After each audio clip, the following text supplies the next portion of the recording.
Começa agora, Vitrine Literária, com o professor e escritor Francisco Grijó. Tudo sobre literatura contemporânea, temas, autores, obras, debates, análises, curiosidades e bate-papo com autores e editores. Olá, pessoal, tudo bem? Mais uma edição do Vitrine Literária com Francisco Grijó, aqui pelas plataformas da Rede Vitória, podcast, YouTube. Como vocês sabem, o Vitrine Literária é um programa essencialmente de literatura, mas que faz a ligação entre literatura e outras áreas de conhecimento. E uma área de conhecimento, como a gente sabe muito bem, que é uma arte inclusive da qual a literatura bebeu muito, uma arte chamada música, é o nosso papo de hoje. E com quem que eu vou conversar? Eu vou conversar com um músico de excelência, de Vitória, mas que morou muito tempo em São Paulo, trabalhou em São Paulo como músico, é um grande saxofonista, dos melhores do Brasil atualmente, e que tem uma ligação muito forte com a literatura, porque ele escreveu este livro que está aqui na minha mão e que só quem está nos vendo é que pode ver a capa. Mas esse livro aqui é um livro sobre Ijuca Pirama. Para quem não sabe, Ijuca Pirama é o grande poema de 460 versos de Gonçalves Dias, o poeta maranhense do romantismo brasileiro, e que fala sobre a ideia de heroísmo, fala sobre a ideia de honradez e fala também, claro, sobre a cultura indígena.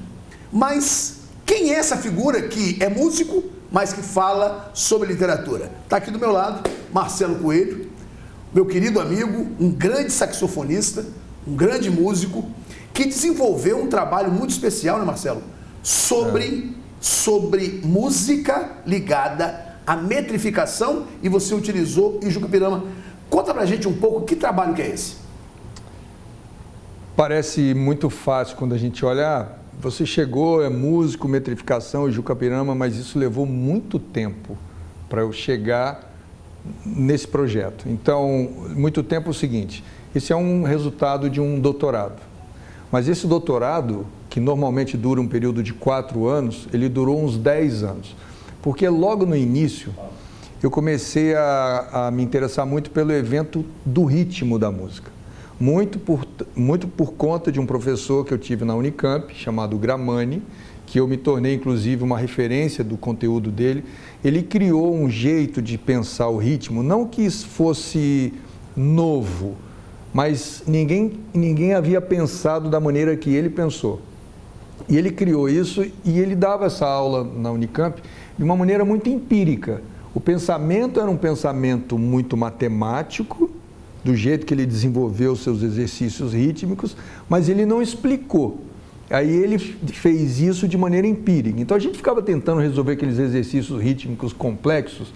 Chegava um momento que o baterista era o único que conseguia bater o pé de um jeito, a mão de outro, a mão do outro, e quando era o único que chegava aí. E quando ele chegava aí, o Gramani perguntava assim, qual o seu nome? E o músico não conseguia falar. Tamanha é a importância do evento rítmico, né, no nosso desenvolvimento. Aquele conteúdo me pegou. E eu fiquei com ele por anos tentando entender o que o Gramani tinha pensado. Na sequência, o Gramani morre. Então, eu não tive muita oportunidade de perguntar para ele a estrutura do pensamento dele. Eu vim descobrir, quando eu já estava nos Estados Unidos, o que é que ele tinha feito. Ou seja, eu terminei a Unicamp, fui para os Estados Unidos fazer mestrado e levei esse conteúdo e eu ficava no trem, indo e voltando, praticando aqueles exercícios para tentar entender como que eu aplicava aquilo musicalmente e entender as suas estruturas. E um dia a coisa aconteceu. Aconteceu assim, entendi, sabe o eureka? Entendi. Ele pensou matematicamente dessa maneira, realmente é matematicamente muito estruturado, até simples, e o resultado musical é completamente imprevisível. Não fechadinho do jeito que é a tradição do ritmo que a gente conhece, né? Você tem quadraturas de 4 pulsos, 1, 2, 3, 4, 1, 2, 3, 4. Não, pela matemática ele quebra isso. Aí, quando eu passo desse primeiro momento de entender o processo e a concepção do trabalho dele, eu começo a aplicar. musicalmente falando.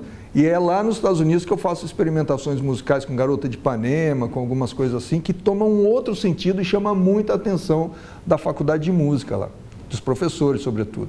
Isso até me abriu a oportunidade de eu ter seguido um doutorado lá. 4 professores queriam me orientar. Você imagina você fazer um doutorado com um orientador já é difícil, eu teria 4. E como é que você chega em Jurupirama? Aí é que tá.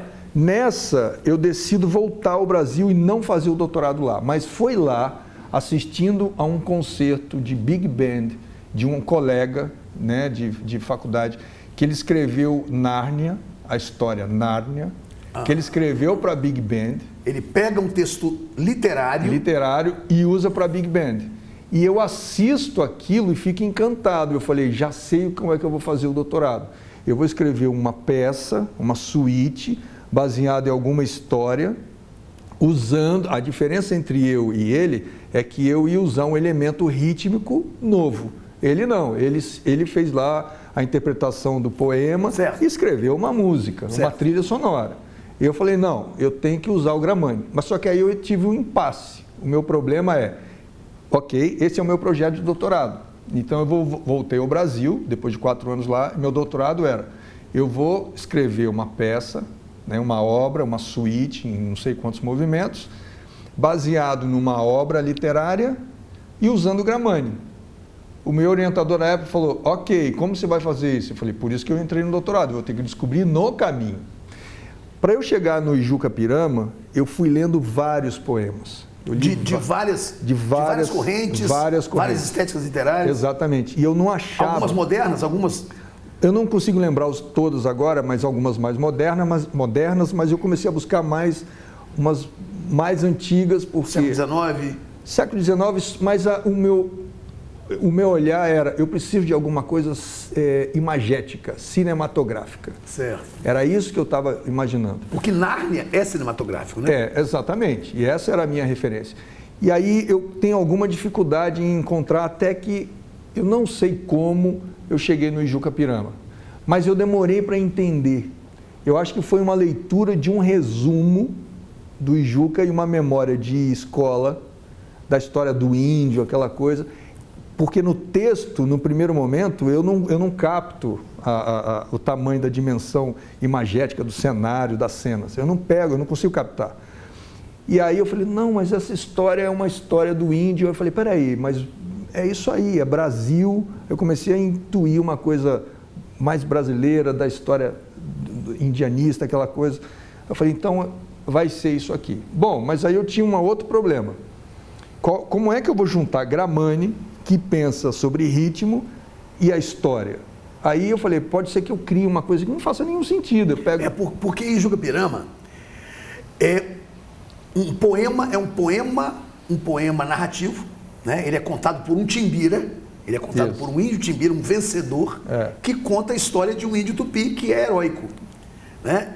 E a metrificação, é isso que eu queria, que eu acho que é interessante a gente discutir, é que são metrificações diferentes. Sim. Tem versos de 11 sílabas, tem versos de 10, tem versos de 5.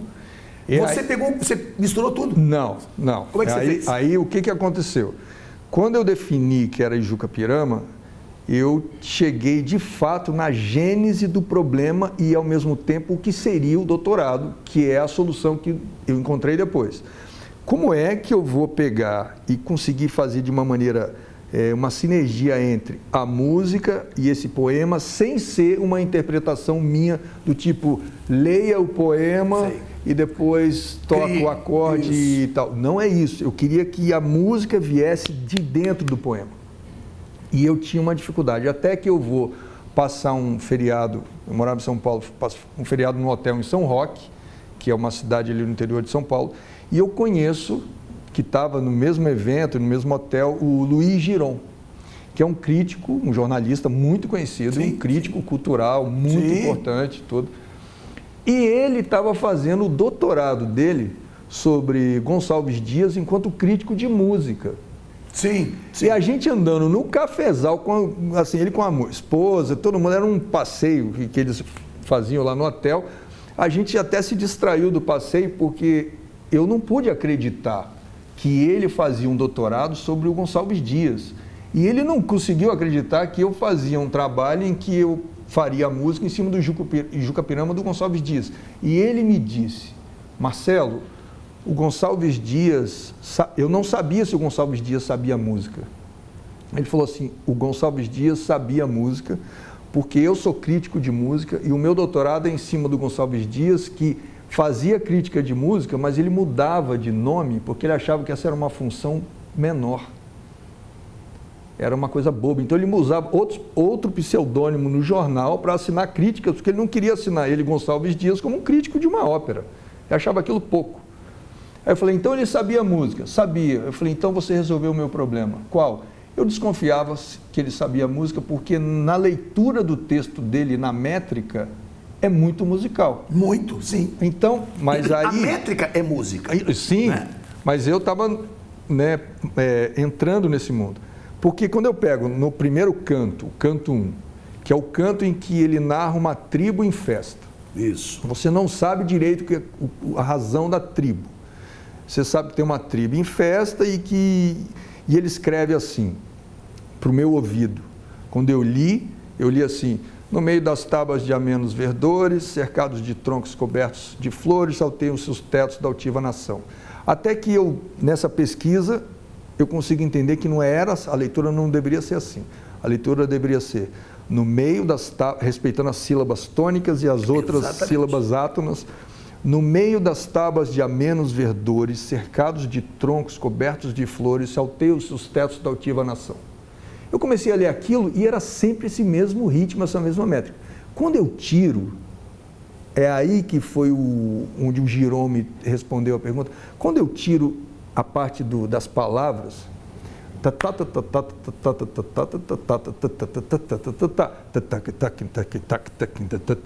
falei, opa, isso aqui é um 12 por 8. 12 por 8 é um ritmo tipicamente que vem da África e que lembra de um ritual. Isso me intrigava. Então o Girome responde, ele falou assim, ele sabia música. Eu falei, então se ele sabia música, ele escreveu esse primeiro canto com a intenção de um 12 por 8 ou algo próximo que remetesse uma tribo fazendo algum som, que não é uma tribo indígena, talvez. Isso é absolutamente genial, né? E aí eu falo assim, eu descobri aonde era o link que me traria informação musical para eu poder juntar com a rítmica do Gramani. Porque faltava esse link. E o link está na métrica, na metrificação dos versos. Então eu tive que aprender a fazer a escansão dos versos, fazer aquilo tudo para poder descobrir. Então esse primeiro é exatamente isso. No meio das tábuas de amenos verdores, cercados de troncos cobertos de flores, alteiam-se os tetos da altiva nação. São fortes. Porque existe um dado interessante.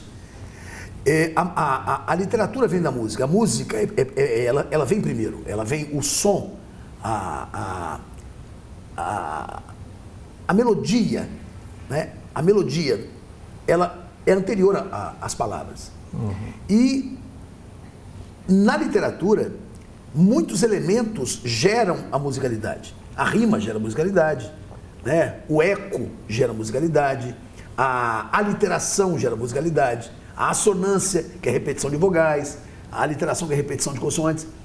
O que é novo nesse seu projeto é que você sai do elemento tradicional que gera a musicalidade para ir para uma outra seara. Mas por que em Juca Pirama? Por que não outro?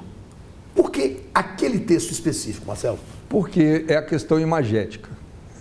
Mas outros textos dão imagem também. Sim, mas por alguma razão eu me apeguei à imagem de índio. Isso me remeteu. Eu estava chegando nos Estados Unidos. Eu tive essa proposta de fazer o doutorado lá. Então, eu tinha, de alguma maneira, essa ideia de ter algo mais brasileiro. Onde que estava isso? Porque eu, como músico, também buscava a minha identidade enquanto músico. Porque eu tinha chegado aos Estados Unidos de uma formação robusta em jazz, numa universidade americana, tive um acesso a muitos músicos de jazz e que viram nesse meu projeto uma coisa importante, e eu entendi que se isso fosse realizado lá, que seria muito bom, teria tido talvez uma outra história, minha vida teria tomado outro rumo, mas isso eu não teria talvez me apegado a um elemento da minha identidade nacional, de onde eu sou. Talvez eu tivesse ficado por lá. Se eu tivesse feito o doutorado lá, talvez eu fizesse um texto em inglês, percebe? Então eu ia trilhar um outro lugar, ia chegar numa outra música e tudo mais. O Juca Pirama me trouxe essa identidade com o país, com a coisa do índio. Eu me lembro que era isso, o índio. E aí depois eu descubro a métrica. Então, é isso, foi isso que me pegou. Não teve nada tão com uma fundamentação teórica. Quando você vai ler poemas, ou quando você está lendo prosa, eu estou falando especificamente da literatura, esquece jornalismo, esquece texto teórico de música. Quando você lê literatura, porque eu sei que você gosta de literatura, você imagina uma frase, você lê essa frase como músico, ou seja, você vê a musicalidade de qualquer frase. Você se preocupa com isso, Marcelo? Não me preocupo com isso, porque se eu fizer isso, se eu tivesse isso naturalmente falando e não me tirasse o flow e a apreciação da leitura, da literatura, tudo bem. Mas quando eu faço isso, eu perco o flow da leitura, da apreciação da leitura, né? do texto literário. Então, se eu trago o elemento do músico, que fica observando, se a métrica, ela vai me tirar da descoberta da leitura. É igual quando eu escuto uma música, uma canção que tem letra, né? Eu tenho que fazer um esforço para não ficar me apegando a elementos musicais que a gente observa, né? Questões de orquestração, arranjo e elementos musicais. Eu tenho que fazer um certo esforço para me abstrair, senão eu fico sempre muito técnico. Você consegue fazer essa abstração? Quando você treina, você faz isso ficar natural, mesmo porque isso era uma audição que eu tinha antes de ser músico. Então, de alguma maneira, eu tive uma vivência em ouvir música de uma forma envelopada em que eu não sabia o que estava acontecendo. Eu me lembro com clareza, Grijó, de uma música do grupo Traje a Rigor, que eu ouvi na adolescência, quando eu não tinha nada de música, e eu passei muitos anos sem ouvir. E um dia essa música aparece, mas muitos anos, eu já tinha voltado dos Estados Unidos, essa música aparece na minha frente, começa a tocar. Então eu tenho uma memória afetiva que vai sendo destruída, assim, enquanto vai acontecendo a audição, vai destruindo aquela referência que eu tinha e vai vindo a outra da qual eu estou analisando e estou entendendo. É como se a gente não se visse há muitos anos e eu tenho uma imagem de você clara na cabeça, da fase né, quando a gente se encontrou. Quando eu te encontro, aquela imagem imediatamente desaparece, porque vai ficar a sua imagem agora. Ainda que eu pense em você 30 anos, mas é a sua imagem 30 anos atrás, e não aquela que eu tinha. Na música, eu passei por essa experiência. E eu lamentei de alguma maneira, que eu falei, pô, eu gostava tanto dessa música, eu não sabia o quanto ela era ruim. Sim, você mudou, né? Você amadureceu, né? Você adquiriu conhecimentos que você não tinha na época. Você continua lendo, Marcelo? Menos texto literário, eu estou lendo menos do que eu gostaria, porque estou envolvido com outras leituras, né, por conta do momento da vida, de formação empreendedora, estou lendo muita coisa mais técnica nesse sentido. E eu gostaria de me organizar mais para isso, porque... Um músico, essa é uma pergunta legítima, porque eu realmente não sei, e eu nunca perguntei isso para um músico, mas como a música ela não é linear, quer dizer, você não tem um pulso musical que vai embora, ele quebra para passar para outro. A minha pergunta é, o músico é mais um leitor de poemas do que de prosa? Ou seja, o poema ele proporciona mais musicalidade do que a prosa? Com certeza. Talvez o músico nunca tenha pensado nisso, mas o poema traz muito mais, porque ela se parece muito mais da forma como é a estrutura da música. Na estrutura da música, você tem a história, o elemento da música toda completa, mas o músico, na sua execução, ele está compartimentado o tempo todo. Entende? Ele não tem essa percepção na execução de um elemento ali, de compasso, de forma. Você tem um concerto que tem, sei lá, forma A e vai para B, vai para C, e tem, né? ele não tem essa dimensão toda, ele vai resolvendo as questões a cada momento, né? Então, ele está mais para um poema. Eu dei uma entrevista na semana passada para a TVE. Eu tenho um programa de jazz, que você sabe, né, na TVE, na Rádio Espírito Santo, e a moça me fez a seguinte pergunta: Grijó, o seu programa é sobre jazz, mas você é professor de literatura. Grijó, a pergunta dela foi muito boa. O que você diria que na literatura é mais próximo do jazz? E na hora o que eu pensei foi a poesia concreta, que é quebrada. Mas eu quero fazer essa pergunta para você, Marcelo. Na literatura, dentro do que você conhece, o jazz se aproxima mais de quê? Poesia concreta... Que é aquela toda quebradinha, eu sei, né? Você vai responder isso para mim, porque eu não vou me sentir à vontade de responder na literatura, mas o que pode existir na literatura que a leitura nunca tem uma mesma interpretação, ainda que o texto seja o mesmo? Sim, é a leitura em si, de cada um, né? Tá, então é isso. O jazz seria isso, o jazz seria essa visão pessoal. É uma visão pessoal, porque quando eu pego um tema de uma música, Garota de Ipanema, eu toco hoje de um jeito, amanhã eu toco de um pouquinho diferente. Mas o que você mantém da música? Garota de Ipanema? Eu mantenho uma identidade da melodia. A melodia tem um contorno e tem algumas notas, aí é interessante falar. Algumas notas de Garota de Ipanema são notas que definem o contorno da melodia. A literatura tem isso também. Então eu não preciso tocar todas as notas da melodia. Tá, pá, pá, tá. Perfeito, entendi. Pá, pá. Você já entendeu? Essa aqui é a Garota de Ipanema, eu entendi. Eu toquei 5 notinhas que traçou esse contorno. Na literatura, se você tiver algo, aí por isso que eu jogo a bola para você, se você tiver algo em que você pode ter essa interpretação diferente, mas que se mantém uma estrutura básica, sim. Mas nesse meio você ou cria ou reinterpreta, eu não sei. O jazz seria mais ou menos por aí. Que maravilha. Ô cara, Marcelo, as pessoas que quiserem, pessoas que trabalham com teoria, professores universitários, pessoas interessadas, pessoas que curtem música e literatura, que quiserem adquirir esse livro, como é que elas fazem? Olha, o livro físico eu acho que não é mais possível, porque os últimos exemplares estão comigo e eu realmente não vou vender. Eu vou presentear em algum momento. Você me presenteou algum desses. Então, ele é um trabalho muito bem feito, muito bem cuidado. Não, e o livro é muito bonito, né? Muito bem feito. Então, o livro físico, ele realmente... Agora, algumas livrarias, né, não sei ainda se eles têm o físico para ofertar. Agora, o digital, eu já vi no mundo da internet, alguém já digitalizou tudo, já jogou. É mesmo? Eu acho ótimo. Claro, claro. Eu acho que está tudo bem, entendeu? Sem dúvida.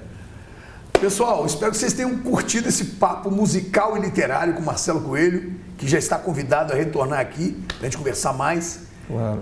Agradeço a audiência de vocês, agradeço ao Marcelo, muito obrigado. Se você quiser fazer alguma consideração, Marcelo, quiser convidar alguém para algum show, fique à vontade. Eu agradeço o convite, Grijó. É para lá, né? Eu agradeço o convite, eu agradeço a conversa. Eu acho que a gente tem muito aqui para falar. Sim. Eu nem entrei na metrificação. Sim, mas haverá uma próxima oportunidade? A gente podia falar de rap, a minha experiência com rappers e a metrificação. Ótimo. E o que foi que eu aprendi com eles. Mas, enfim, eu agradeço o convite. Para quem tem interesse, eu estou morando em Vitória faz 2 anos e eu montei um projeto de Big Band chamado Terra Brasiles, com ES no final, onde a gente toca toda a última quinta-feira do mês no Bris, que é um bar aqui, e as redes sociais, o Instagram dali você consegue ir para todo lugar, que é o Marcelo Coelho Music. Valeu, camarada, muito obrigado. Valeu, gente. Um grande abraço a todos. Semana que vem a gente se vê de novo. Um grande abraço. Você ouviu Vitrine Literária. com o professor e escritor Francisco Grijó. Tudo sobre literatura contemporânea, temas, autores, obras, debates, análises, curiosidades e bate-papo com autores e editores.